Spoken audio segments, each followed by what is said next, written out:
And she said right at the end, I thought it was a rabbit, but it turned out to be a bicycle. Oh, priceless. It's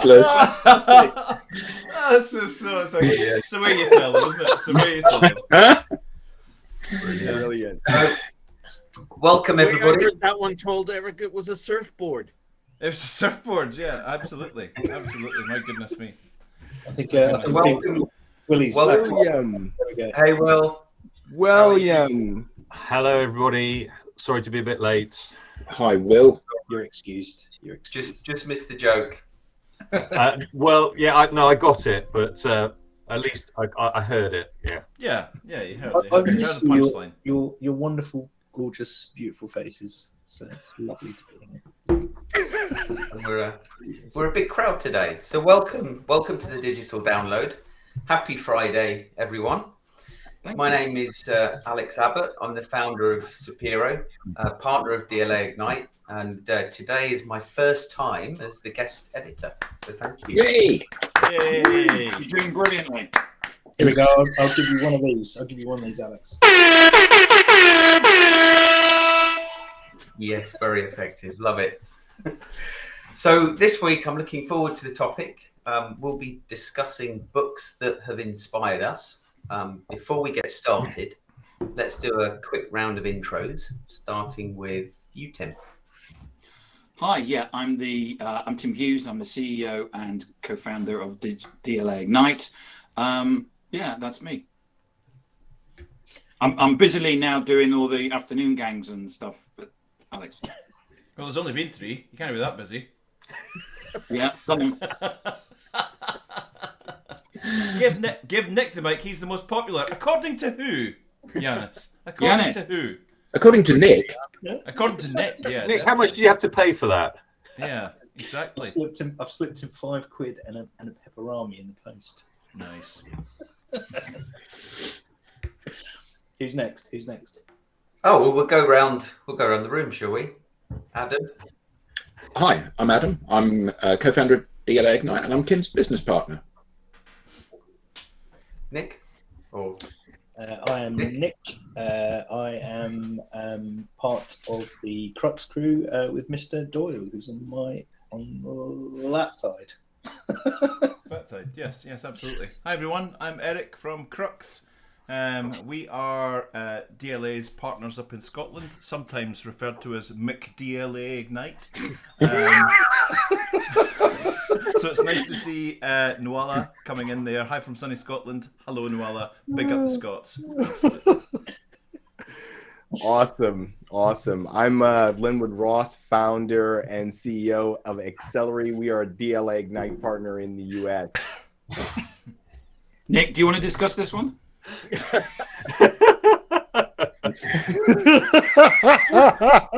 Wow. We're going. I was about to say we're going deep, but you went there. You're me on the ball. You're not going deep. Okay, may I just say, this is Alex's first time running one of these, so behave, everybody. It's like herding cats. Hey. Rob, do you want to go next? Sure. Good morning, all. I'm Rob Durant in the Boston area, founder of Flywheel Results and a proud DLA partner. And hello, everybody. I'm William Shorten. So I'm an associate with DLA, and I also run my own business, a learning consultant and coach. Brilliant. So I thought I'd start with the rules of engagement. So share any books that have inspired you or had a positive effect on your life. And for anyone that might be considering reading that book, what's your conclusion? What can you share with them? So I think we're keeping it clean today, unless there's any romantic novel lovers between you. Harry's got his Milton Boone collection to share with I got my Ladybird books. Got my Jackie Collins ready. Brilliant. Stud. So without further ado, let's start with Eric. Yeah, sure. So, as if by using the mysteries of time and time travel, if we can go back to the late 80s, I was at a period in my life where I didn't really know which direction to take. There was some bad things going on in my life. There were some good things going on in my life, and I wasn't quite sure who I was or what I wanted to be. At the time of purchasing this book, I worked on an offshore drilling rig, and I was a rig electrician. And I used to go away to the North Sea for 3 weeks at a time, and then come home for 3 weeks. And I would come back to this drilling rig with a whole heap of self-help books, because I felt I'd go to Borders. Remember the shop Borders? Yeah. Now I like that whole get a cup of coffee and sit there all day if you wanted, with a big stack of books, and there was no pressure to buy, there was no pressure to leave. So I would go in there, and for some reason I gravitated towards the self-help because it was a bit like a magnet. I was lifting up all these books that were helping you like make plans for your life and do all of that. And I just picked up this book one day. It was on a shelf. It was sitting there on its own. And looking back, this is a bit romantic and a bit silly, but I kind of felt like there was a little shining light on it that I was supposed to pick it up. So I picked up this book and I sat and I read the opening chapter, and I thought, oh, that sounds cool. And then I read in the sort of foreword, just after the foreword, there's a little cutout, and it says, it's the Ralph Waldo Emerson poem, Success. So it said, to laugh, this is success. This is Waldo, it's not Waldo Emerson's book. It's to laugh often and much, to win the respect of intelligent people and the affection of children, to earn the appreciation of honest critics and endure the betrayal of false friends, to appreciate beauty, to find the best in others, to leave the world a bit better, whether by a healthy child, a garden patch, or a redeemed social condition, to know even that one life has breathed easier because you have lived. This is to have succeeded. And that just struck me between the eyes. Now that's the sort of anchor point for this book. The book is Unlimited Power by Anthony Robbins. Tony Robbins, as he's now known. Some may scoff, some may giggle, because Tony's become a bit of a cartoon. But back in 1990 when I bought, this is the original one, this was published in 86, I bought it in 90, it's going brown, it's well thumbed, it's got sections marked out and turned over, it's got biro writing in it. This book helped me form a path, find a path, and helped me make decisions, and also box off things in my life that were holding me back, and allowed me to project a little someone playing Tetris. And it allowed me to formulate decisions and also project a bit beyond my current space. I think I had a sphere of vision that maybe only went out a few miles. This actually allowed that sphere of vision to go well beyond that, and in some cases took the boundaries off of all of that. So I took this book. Tony Robbins, back in the day, was a young man. Yes, when you're reading it, you can hear the theme tune to Miami Vice in the back. It smacks a little bit of padded shoulders and Ferrari Testarossas. And nothing wrong with that. You say that like it's a bad thing. Yeah. No, I know exactly. I read it. I pulled it out and reread it when I started Crux with Sarah. And okay, if you take away some of the sort of 80s and 90s isms out of them, still stands up today. A bedrock for me, a book that I'll always have with me, and I'll always go back and just read a chapter. Did it change my life? No. What it did was allow me to change my life. The book never changed my life. The book gave me tools and gave me thought processes to be able to box off balls and chains around my ankles, and also project forward a little bit. And it even, bizarrely, it's a self-help book about setting goals for yourself and all of that. Tony talks about his dramatic weight loss. So he talks about nutrition and goes into the science of nutrition, or certainly what they knew about nutrition back in the day. So that helped me with a whole load of things, and this book allowed me to become the man I am today. Absolutely love this book. As cheesy as some of his stuff is, I still love his YouTube stuff. It still grabs me every time I see him. Unlimited Power by Anthony Robbins, then Tony Robbins now, is my first choice. Is that okay? Brilliant. Yeah. Fantastic. Nice. Second one, I don't know if anyone's read this, is Kitchen Confidential by Anthony Bourdain. Yes. Fantastic book. After 25 years of sex and drugs, bad behaviour, and haute cuisine, chef novelist Anthony Bourdain decides to tell all. From his first oyster in the Gironde to his lowly position as a dishwasher in a honky-tonk fish restaurant in Provincetown. From a kitchen of the Rainbow Room atop the Rockefeller Center to drug dealers in the East Village, from Tokyo to Paris and back to New York, Bourdain's tales of the kitchen are passionate as they are unpredictable and as shocking as they are funny. Sunday Times said it's more gripping than a Stephen King novel. It's not exactly Delia, said The Guardian.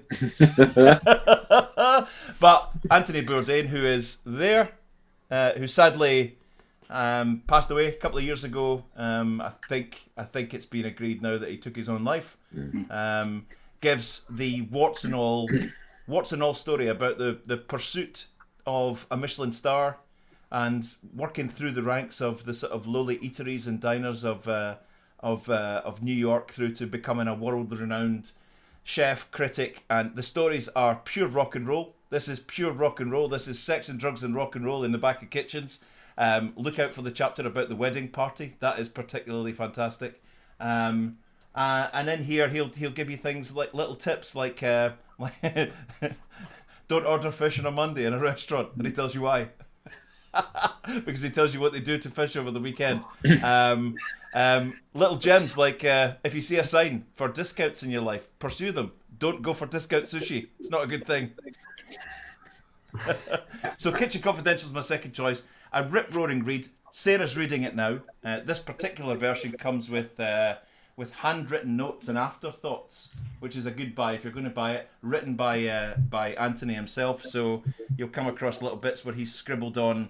Just bear with me a little second, where he's written little things like that. Now that he's reread it, he's scribbled on. So yeah, a great read. Has anyone read that one? Yeah. Did you like it?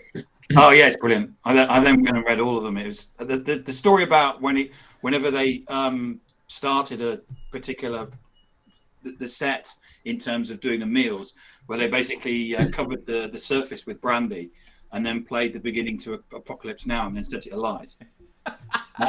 And he said, unsurprisingly, that restaurant went down the pan.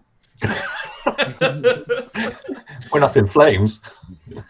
There's a line in there. He said, whether he's in Vietnam, Edinburgh, Istanbul, wherever, one of the things that he does when he goes into a restaurant is really quickly goes to wash his hands in the men's room.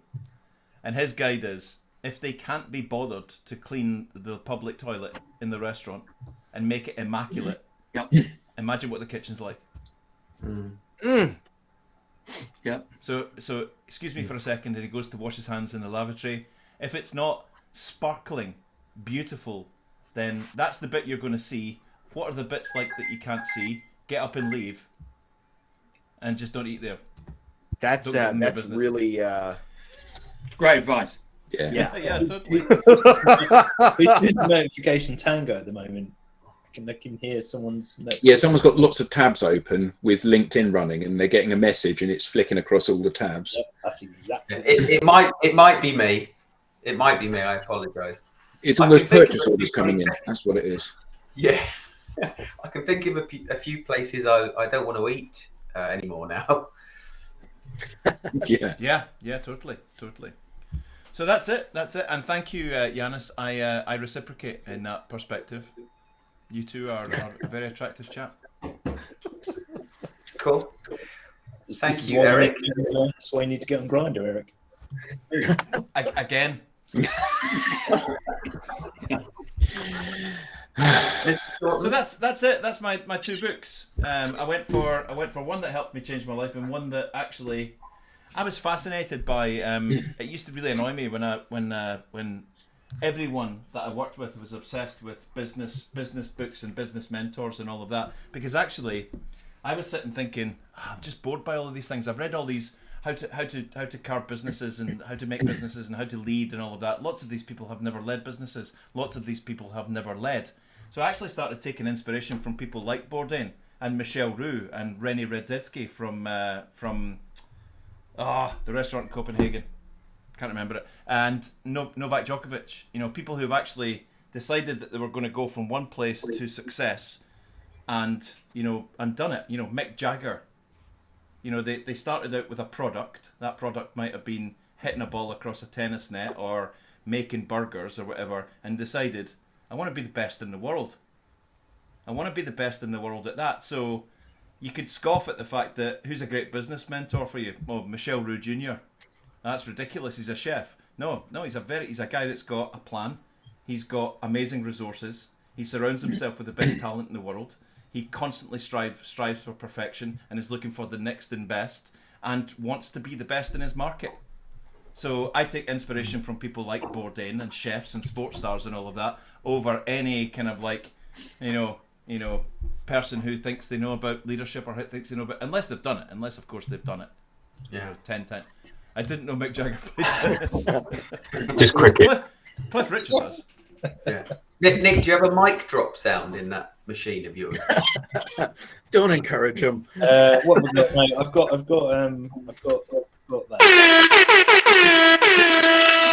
There we go. That's pretty good. Noma. Yes, Noma. Indeed. Thank you, Noella. I've eaten there. It's lovely. Great, Alex. I think you said on next. Yep. Go for it, Will. So, first book. Of course, why haven't we chosen this first every time? Brilliant. Who did that? I think you did, Tim, didn't you? I did actually. Yeah. So apart from Social Selling, which of course is a great read, Obviously. My first choice is this book called Funky Business, and this just isn't kind of Tim and Adam squaring off. Oh no! Oh, Thanks, Alex, for putting me on second.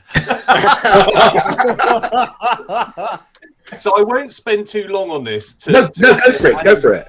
Adam's still got something to say, because I mean it's the impact that it has on every individual. So Funky Business for me, I was doing my MBA, and this was one of the books they gave us to read, and it was great because to take your point, Eric, these two guys are I think they're from Sweden. They're two business profs, but they were completely different from the usual kind of strategy leadership books that you get when you're reading an MBA. And they take a much broader look at where kind of business fits in, leadership fits in, and they look at the kind of society in general. And they look at just at that stage, because it was written around about late 90s, early 2000s, about how business was going. And I think I haven't actually taken the opportunity to go back and reread it, but I would imagine that a lot of things they put in here we're now seeing in today's world. But there were some great quotes. The one that always stood out for me was all families are dysfunctional. It's just a question of by how much. Oh yeah. And I quoted that back to my mother. She wasn't terribly happy about it, but actually, I think that the longer I go on, the more I live. I think it's really valid. So, Funky Business. I'll stop there. So Adam's got something to say later on, but that was my first choice.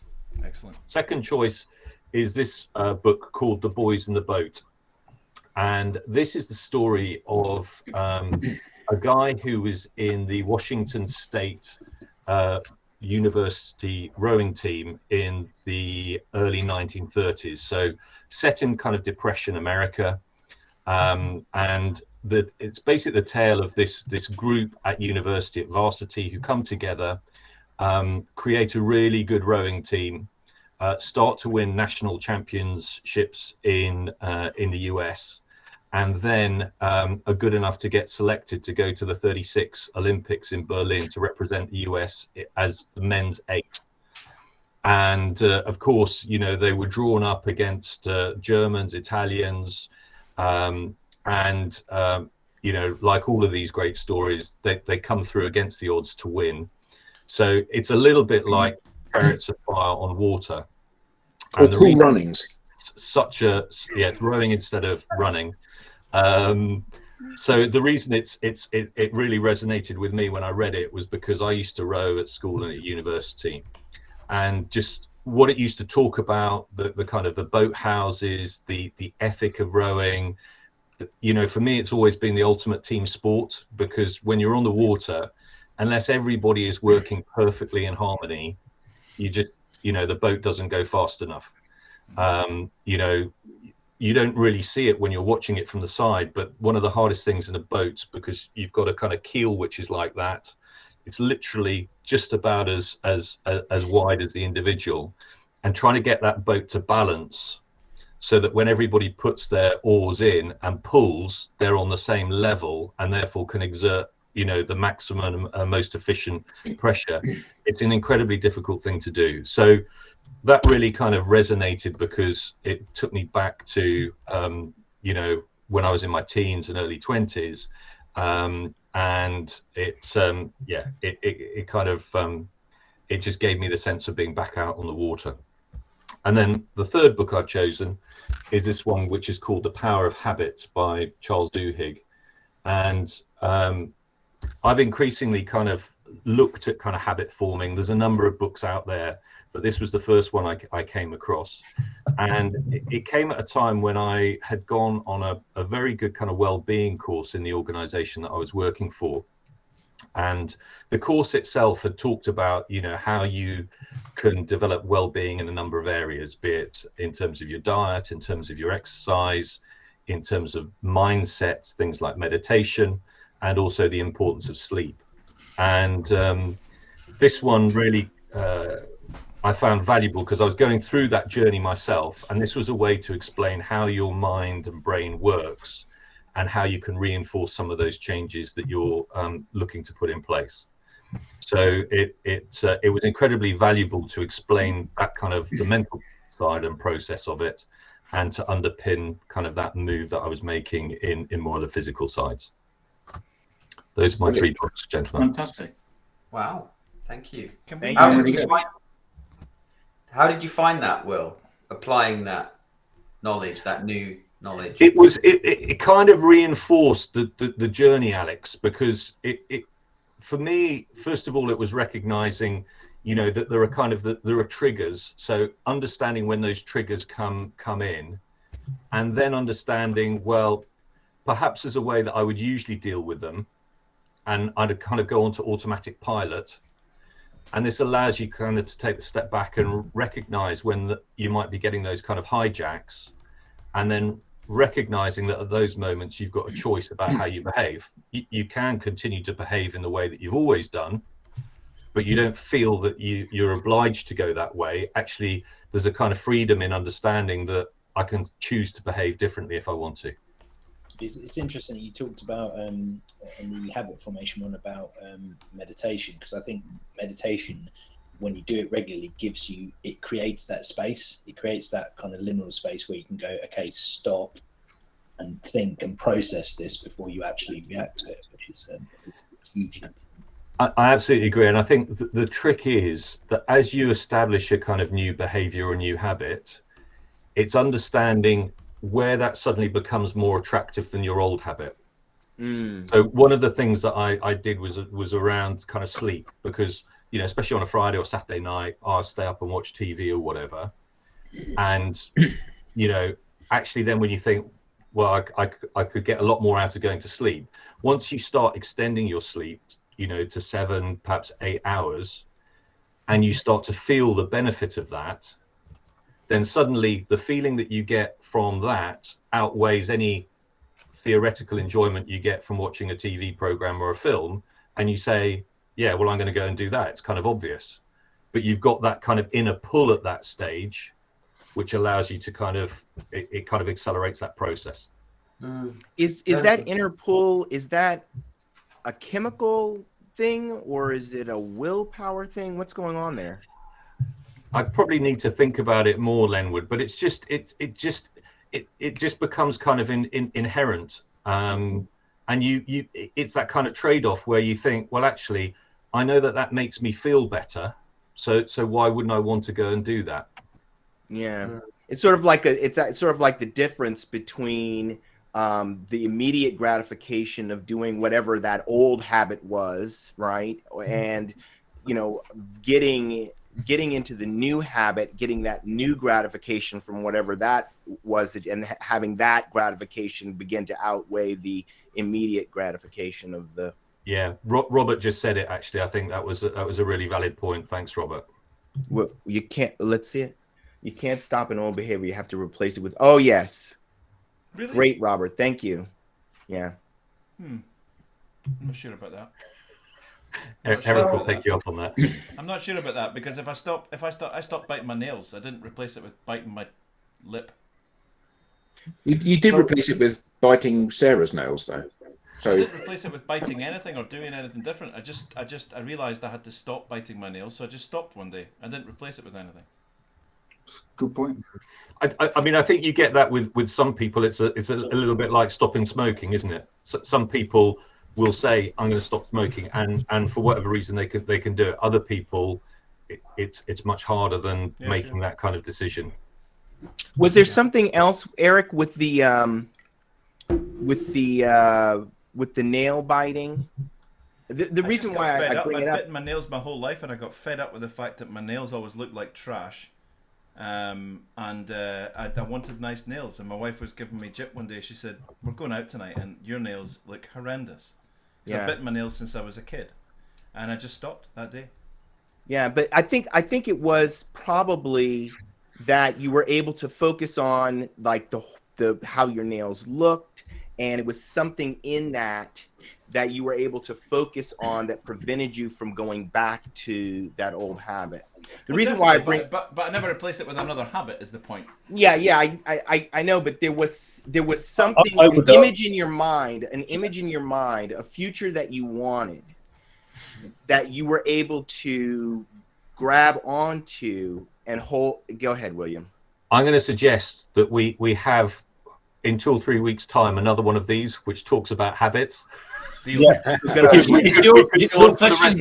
rest of the show without you guys sharing your books. So I don't want to be disrespectful, Lenwood, but let's park that and come back, because I think one of these on habits would be absolutely fascinating. It's a whole show. Yeah, brilliant. Yeah. Nice one. Yeah, good point. Good point, Will. So thank you, Will. Nick, are you ready? Do you want to go next? I have, yep. So I've got 3, so I'll try and whiz through these because I'm aware of time. So my first one, and I've listened to this on an audiobook 3 times now, and I'm probably going to go back to it again because there's an awful lot of content in there. But it's Ego is the Enemy by Ryan Holiday. Ryan Holiday's really into his stoicism, and stoicism seems to be kind of making a bit of a comeback at the moment. It's really really sexy at the moment, which is it's a good thing. So he puts forth the argument that often our biggest problems are not caused by external factors such as other people or circumstances. They're problems that stem from our own attitude, our own selfishness and self-absorption with things. So in other words, introducing ego into a situation often prevents us from being rational, objective and clear-headed. And he kind of breaks down, the book kind of breaks down into sort of 3 sections. And he discusses the difference between ego and confidence, and that the solution to the problem of ego is actually humility, self-awareness, and going into what sort of touching on what Will was going into about sort of creating that space for self-awareness, purpose, realism. So he says that be a perpetual student, and this is something that's kind of a mantra of mine, because it keeps you modest. So I always say the day I stop learning is the day that I curl my toes up and die. I think it's important to be a perpetual student, and I always want to be in a constant state of growth, and I always want to be learning. He says, don't hog tasks at work, be a team player, and reflect honestly on your performance when you get surprising results. So this allows you to learn fast and improve. He says that pride makes us deaf to warnings and blind to things that we can improve on. And he uses a really great example where he mentions, there's loads of great examples through the book, but one of them is around Benjamin Franklin, who got caught up in his own pride at one point. He said that while Franklin was visiting his hometown of Boston, one of the town's most respected figures, Cotton Mather, called out to him shouting, "Stoop, stoop." And Franklin seemed to think he was above this gesture and ignored him, which was foolish because he walked straight into a low-hanging door frame and not. It's inspired me to check my ego regularly and try and stay humble and really keep a check on my kind of hubris, which is I think in the realms that we're in, sometimes there is an element of a little bit of an element of kind of narcissism and ego, and it's very difficult to check that sometimes in the realm that we're in. But it's a fantastic book. I'd absolutely recommend it. And it's written a really good few books on the subject. And what's that book, Nicholas? It's Ego is the Enemy by Ryan Holiday. I'll stick it in the comments a little bit. Okay, thank you. Oh, there we go. That's the one. That is the one. As if by magic. Did you enjoy it, Will? I did, yeah. No, I read it at the end of last year, and exactly as you said, made me think and reflect a lot about how I operate, and especially, you know, as a coach, you know, it's not about you, it's about the people that you're working with. Yep, absolutely. Yeah, it's definitely helped me from a coaching standpoint as well.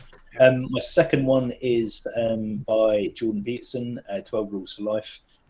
You either love him or hate him, I think, Peterson. But I was about to say Jordan Peterson. Yeah.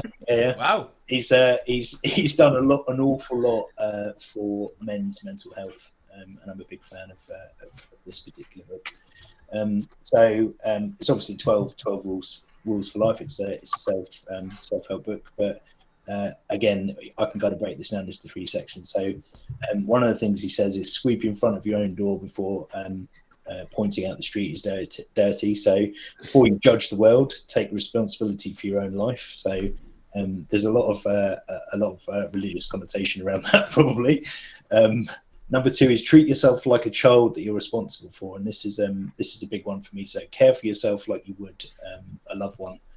I think a lot of the time we put too much pressure on ourselves, and we're too unkind to ourselves. And it's important to kind of step back and sort of nourish ourselves and pay attention to how we feel and how we're treating ourselves. And aim to do what is meaningful and not convenient. Again, this is one that's really kind of stuck with me, and that's seeking meaning through sacrifice, not happiness through pleasure. And that's kind of going back to what Will was talking about earlier. But it's just a great modern life guide for people, I think, and it's really easy to digest in audio book form. So I actually do a very good Jordan Peterson. Yeah, go for it. No, I'm not doing it. No. Double. Oh, come on, Eric. No, I'm not, because I have to have one of his speeches in front of me to get right into it. But I do a pretty good Jordan Peterson. I'm gonna have to take you up on that one. I've got him and Rogan talking to each other. Nice. I'm gonna balance those two out. Those 2 very sensible books with probably one of my favourite books of all time that I can read and reread, and every single time I read it, I'm in fits of laughter, and that is Fear and Loathing in Las Vegas by Hunter S. Thompson. It's just absolutely manic. Yeah, absolutely. Just a great book, and who was it that shot Hunter S. Thompson into the sky with a cannon after he died? It was Johnny Depp. It was Johnny Depp. Yeah, absolutely. Yeah. Cost $1 million to do that, but he paid for it himself. I think my favourite line in the book is there's a woman over there making love to a polar bear, and then he says, "Dear God, please don't tell me these things." Please don't what? Please don't tell me these things. Yeah. Quite a trippy book. Yes, quite a trippy book indeed. Extremely trippy book. It's one of those books that people have always said that it would never be filmed. It could never be filmed. And they filmed it. Yep, but they've done I've done a few iterations of it, and I think it was Terry Gilliam's version is pretty insane and fairly close to the book. But yeah, is that the one with Depp in it? It's Depp, yeah. Depp and what's his name? Another guy. Yeah, the other guy. He was in Usual Suspects. He plays his lawyer in it, but the book is just insane. It's brilliant, well worth read. And those my 3 books. Fantastic, cool. Splendid. So if people want to get a list of these books, what's the best way to do this? Should we pop them in the if we pop them in the comments? And then because I think Eric's done that already with his. Yeah, I chucked mine in there. If you want to chuck yours in. Yeah, I'll chuck mine in. I think yours are all you guys have got way more value to your books than I had. Oh, come on! Maybe it's just a good read. You've actually got proper books. So yeah, I'm looking forward to see the rest. Proper books. Brilliant. Thanks, Nick. So Rob, I think you're next. So narrowing it down was difficult, but I went to my go-to for people that I tend to deal with, that is sales and go-to-market leaders. The first one I wanted to recommend is Drive. Drive by Dan Pink. and the subtitle I think is. if you put it in front of your shirt. Yeah. Okay, we'll try that. I think it might. Yeah, I think it might work. Yeah. There we go. Yeah. The subtitle there is The Surprising Truth About What Motivates Us. And that's what actually drove me to pick it up. I was very curious about, always continue to be curious about motivation and reflecting for myself things regarding motivation. What I found in this book was very different from what I thought I was going to find. What I found in this book was a way for me to bridge the gap between the sales leaders that I deal with and my background, mindset, prejudices, if you will. I am what I refer to as a reluctant seller. And I have found a lot of people in sales have really fallen into sales by accident, but I didn't realize that at first. What I felt like I was encountering, especially as you talk to sales leaders, was a lot of people that are very strong and aggressive, strong personalities and aggressive personality types. The old used car salesman sales stereotype. Well, a lot of sales leaders that I was encountering still had that. And how do you motivate your salespeople? Well, you throw more money up. And that's really what this book taught me was there is a certain point where more money simply does not solve the problem. There are other things that motivate people. And by reading through that and sharing that with sales leaders and then speaking with them and saying, I strongly recommend that you read this book, because what you will get from it is ways to speak to your B players and maybe your C players who really aren't going to be motivated by that additional bonus you throw in front of them. But there are things that you can do. There are no cost things that you can do to motivate them as well, to get them to perform better. And that leads me to the next book, because as I told sales leaders this, the client success leaders would turn to me and say, yeah, what he said, and turn to the sales leaders and say, see, I told you so. And what I would share with them is the next book that Dan Pink wrote that I wanted to share with this group, which is To Sell Is Human. And the gist of that book, they're like the yin and yang for me. The gist of that book is you might not want to sell. You might be that reluctant seller. You might think sales is evil. Sales is yucky. But guess what? You are a seller. Whether you are conveying something and at the end of the process receiving direct compensation for that transaction, or you're simply trying to motivate people to choose what you're putting out there, you are selling. The book says it turns out 9 out of 10 people these days are selling something. And that 10th person probably is too. So that's when I go to my CS team and say, I want you to read this book, and I want you to understand that while you might not be ringing up the cash register at the end of a transaction, you are still trying to motivate people to agree to your terms in some way, shape, or form. Even if it's as simple as a job interview, well, you're selling something.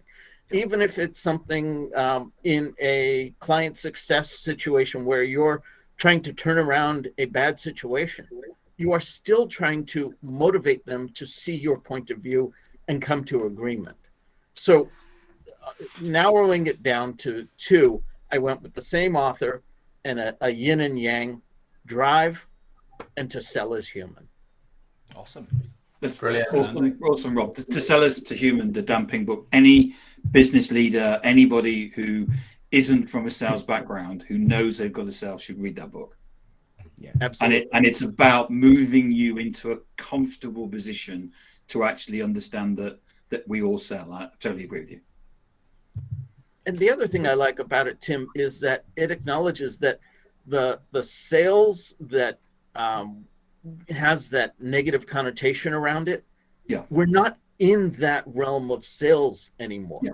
I don't like the now it's sales 2.0 or sales 3.0 designations, because there are no ways of delineating that, but it absolutely brought that to light. And the other thing that the nugget I got from that is there used to be an asynchronous form of information where the sellers knew more than the buyers.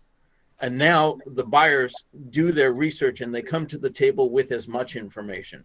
I actually contend that's exactly it, Lenwood. I contend that they come to the transaction with more information, because what they have that the seller will never know is what's motivating them to seek the solution. And good sellers need to bridge that gap, and they're not recognizing that for the most part. Yeah, great points, Rob. Thank you. Tim, you're up next. Yeah, quick fire round. So I'll just do Andrew's comment. Quick fire round. If you're in any form of leadership position, you have to read that book. It's about how to be vulnerable, why it's actually okay to not have all the answers, and how shame is important. And it's actually it's not an opinion. It's actually based on data. And if you haven't watched her TED Talks, if you wanna laugh, watch her TED Talks. They're fantastic. Tim Hughes is going to do 45 books. Every book. I bought this for everybody on the board. This is all about growth mindset. It's a de facto book on leadership, about how to have a growth mindset. Slight change of tack. This is a novel. It's about how to live. It's about a world where you're all working from home and you basically go and live on the metaverse. And if you want to know what the future is and what the future holds for us, it's a bit of fun as well. It's fiction. Is that a film as well? Yeah. So yeah, I've not seen the film, but it's not the film. It's okay. Everyone who's read the book tells me the film's shit. No, but the film, really? They're not connected. It's not your book's a business book about living in the metaverse, right? This is no. It's a novel. It's a novel. It's fiction. It is actually the novel Ready Player One. Yeah. Tim was sort of translating it into the story is about everyone living at home, and we have to live in the metaverse. And when you read it, even though it's a story, you go, I can see this happening. It is the film. The film is a kid that gets sucked into a video game. Is it not? That's it. That is the book. Yeah, but that's to be showing. It's the same thing, Eric Doyle. It's the same thing. So just go. No, it's not. So the next thing is this is a great book about how to do nothing. But that's not the film, is it? So that's a great book on how to do nothing. If you're interested in if you're doing loads of stuff and you don't know what to cut out, that's a great book, because it explains how basically you don't need to do all that stuff. Be More Pirate is a fantastic book. If you're brilliant book. Take on. Adam and I saw Sam present, and it was just awesome. Pirates, you may not know, were the first people to. They did same-sex marriages. They all of pensions, all of that stuff. Yeah, all of the things that we want in the world. Pirates were doing it way before us, and it's a book about that if you want to form a movement and actually create something in some form of a movement, not just any movement, but that's a great book to read. Just don't do all this sort of. If you want killy pillagey stuff. If you want a personal brand, if you want a personal brand, forget all the other books. That's the best book there is about creating a personal brand, by Mark Schaefer. Can you move it down a bit, because I didn't see the title. Known by Mark Schaefer. If you want a personal brand, it's the best book you can do on that. If you want to reorganize your organization into some sort of, everybody keeps going on to social media and saying, "Oh, I want to know. We need to change the world," something like this. The book's already been written. Will's read it as well. It's called. I used it in my training course this week. Thank you. It is the blueprint for how business should be running from a human perspective. Can you put a link to the TED talk, the Tim talk with Chuck in the chat, because that's a brilliant one. Yeah, thanks for mentioning it. This book I also bought for all the board members of DLA Ignite, Lost and Founded by Rand Fishkin. Yeah. It's a great book and story about running a startup from a CEO perspective. Should you sell? Shouldn't you sell? And he's so great at explaining all the mistakes he made. And it's just it's a lovely story. Final one: if you're running a startup, you need to read this as well. Spring by Jake Knapp. It's if you're running a startup, you're building a product, you're trying to think about minimal viable products and all of those things. You need to read that because it's a fast way of actually and accelerating things very, very quickly, rather than the ways that we've done it in the past. Brilliant. Nick, Thank you. can we have the rave horn?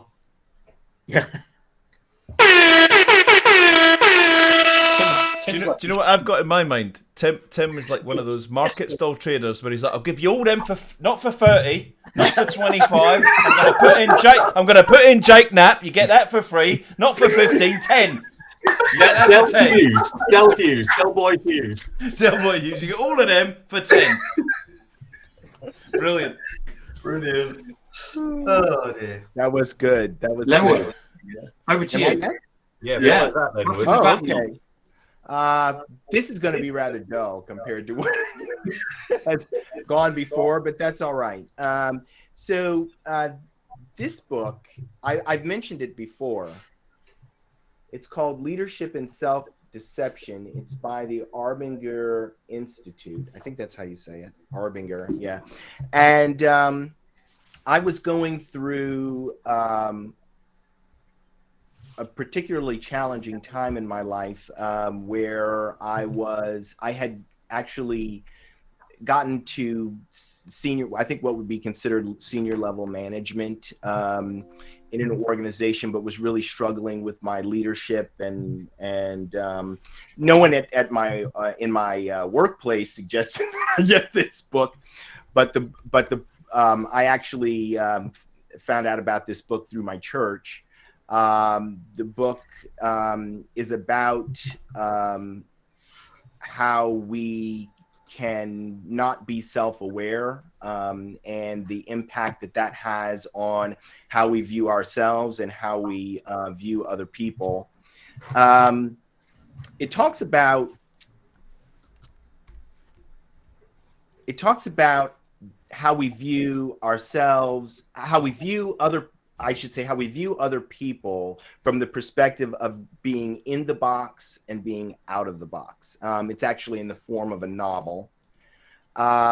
It gives an example of this, probably one that many of us have experienced, where we might be sitting on a train or sitting on an airplane and the seat next to us is available, and as people are coming in and looking for a place to seat, we maybe read our paper and kind of expand ourselves so that no one sits next to us. The idea here is that we're not seeing other people's desires and needs as equal to our own. We already have a seat, yet we don't want other people to sit down. So this book is, it talks about how we can get out of that box of seeing people as objects and really seeing others' needs and desires as being, legitimate, just as legitimate as ours. A really, really important book for me, really changed my life, because I was a person, typically when people are self-deceived, they are not aware that they are self-deceived. And that was my problem. I did not realize that I was viewing people in this way, that I was operating through life, really hurting other people, not knowing it. And nobody was really telling me either. So reading this book was the first light. Hey, you got a problem, brother, that you need to fix. And that was 15 years ago. So I would say that the people who kind of know me from a long time ago or in a certain period of my life, because actually when we have bad habits, they get worse as we age. So when I was really young, I had this habit, but it wasn't quite so bad. It didn't matter as much. But by the time I was in my 30s and I was working in an organization, this was something that had gotten very bad and was having implications for me and my team.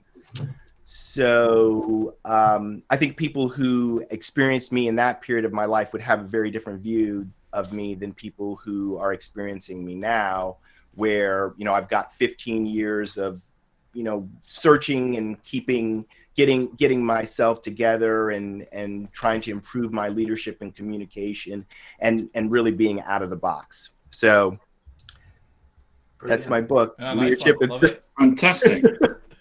That wasn't dull at all. That was really interesting. Yeah. Oh. Fantastic. Thank you. Thanks. Good. So, Adam, over to you, sir. Yeah. So it's funny, isn't it? Because as you get older, I've found that either because I'm more set in my ways or I have more experience and knowledge, I find it more difficult to find a pivotal book. So there are lots of books that I've read over the last few years that have been kind of quite interesting and valuable and have reinforced things. So as Tim said, you know, he's a great sharer of printed material with people. So I've read Getting Naked that Tim gave me, which is about being open and vulnerable when you talk to people.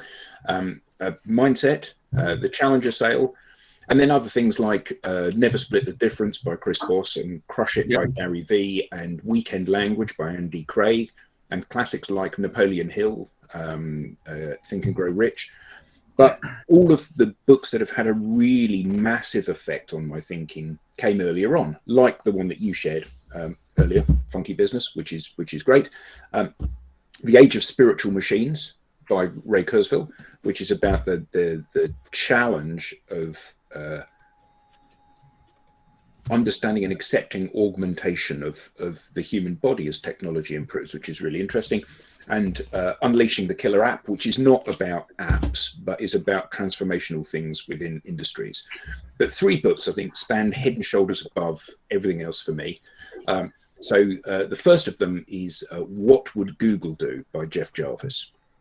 And Google being obviously a mega unicorn, ultra fast growth, pervasive organization, have got some fairly fundamental principles that drive what they do and how they behave. And a good example of that is if you want to be able to go and dominate a sector, you don't price your service at the maximum that the market will bear. You price it at the minimum you can bear, because then you can't ever be undercut. Now, we don't all follow that model because we're not in that area, but it's simplistic things like that that help you position this. So that's a great read for everybody. What Would Google Do?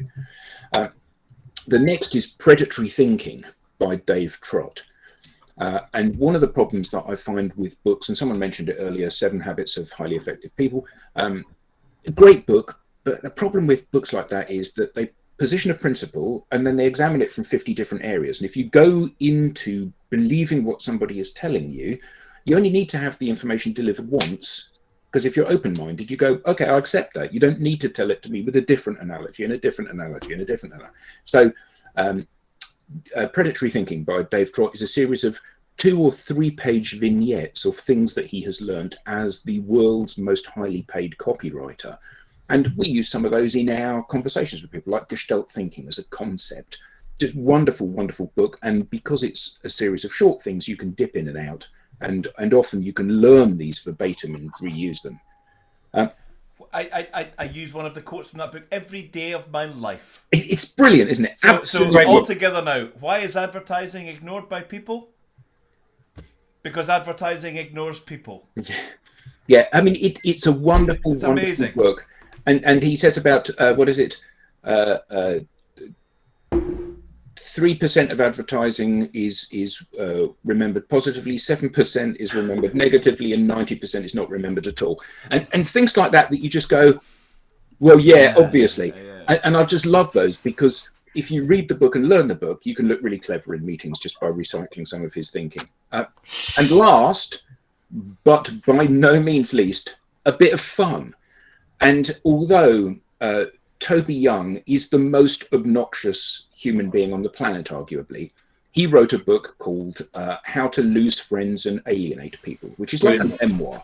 It was subsequently made into a film. Obviously a play on the how to win friends and influence people. And the thing that I love most about this book is that it details, amongst other things, his falling out with a very close friend of his called Julie Burchill. So his agent writes to Julie Burchill and says to her, could Toby please have a quote for his book? To which she replies, I'd rather die before I give that little bastard a quote for his book. And he then publishes that as a quote on the front cover. I'd rather die before I give that little bastard a quote. Like his style.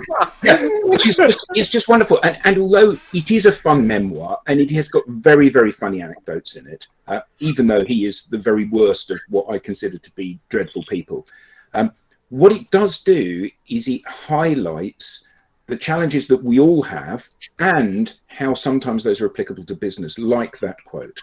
So those are my 3 books. What Would Google Do? Predatory Thinking, and How to Lose Friends and Alienate People. Very good. Superb. Brilliant. Very good. Thank you, Adam. Thank you. Cool. So that leaves me. Perfect timing.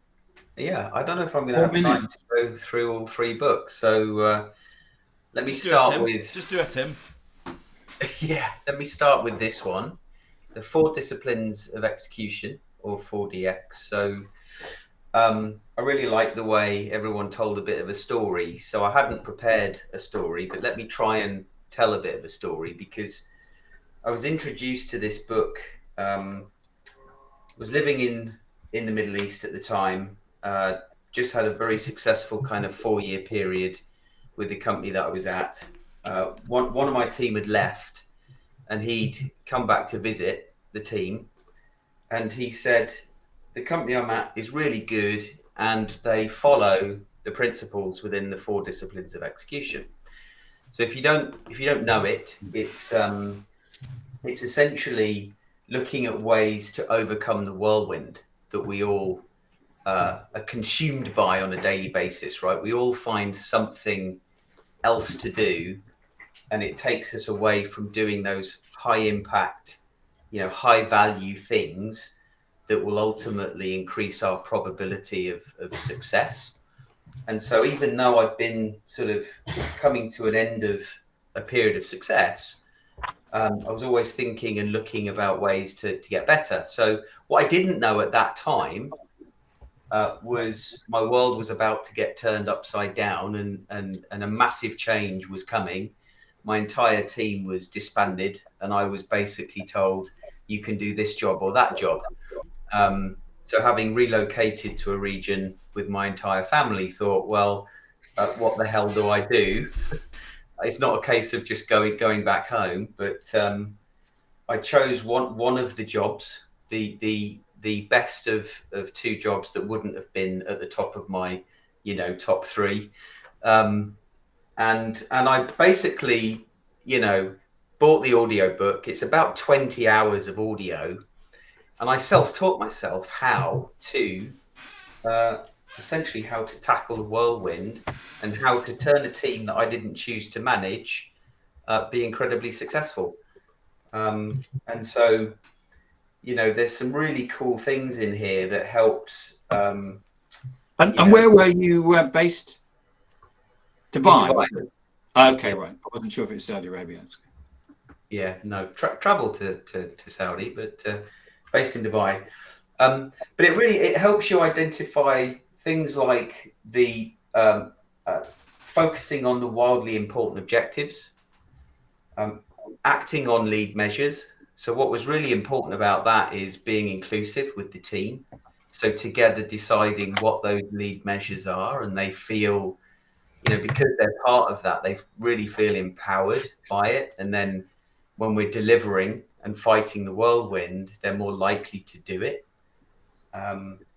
Keeping a compelling scoreboard. I mean, it sounds really simple, but having a scoreboard that we could review together as a team on a not just a weekly basis, but a daily basis, to know that, you know, every day that we focus on those lead measures and decide, you know, we make that conscious decision to, you know, to do that activity, we're more likely to increase the score.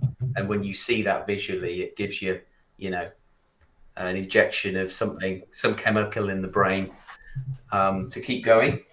And then having that sort of cadence of accountability. So, you know, each week checking the scoreboard, making sure we're doing the right lead measures and pushing on. So anybody that Fantastic. is thinking or doing something that's... I've never seen that book before. No. I have a feeling you'll be reading it soon. I would. And we're out of time. Fantastic. Thank you so much. Can I just give Alex amazing plaudits for championing and bringing back the Mrs. Slocum glasses chain? You're really pulling that off, man. You're really, really rocking that. That is brilliant. I haven't seen them. It's genius. Even the hairbands on the side the hairbands holding to them stop it from falling off. It's very good. And thanks for leaving it at that with a reference to Mrs. Slocum. Cool. Well, thank you. Great job, Alex. Yeah. Thank you, Alex. Thanks, Alex. Thanks, everybody. Fantastic. Great. Cheers. Great show. Thanks, guys. Great Let's weekend. do it again. Thank you. Brilliant. Really good. Yeah. Have a great weekend. Thanks, everybody. Thanks. Bye.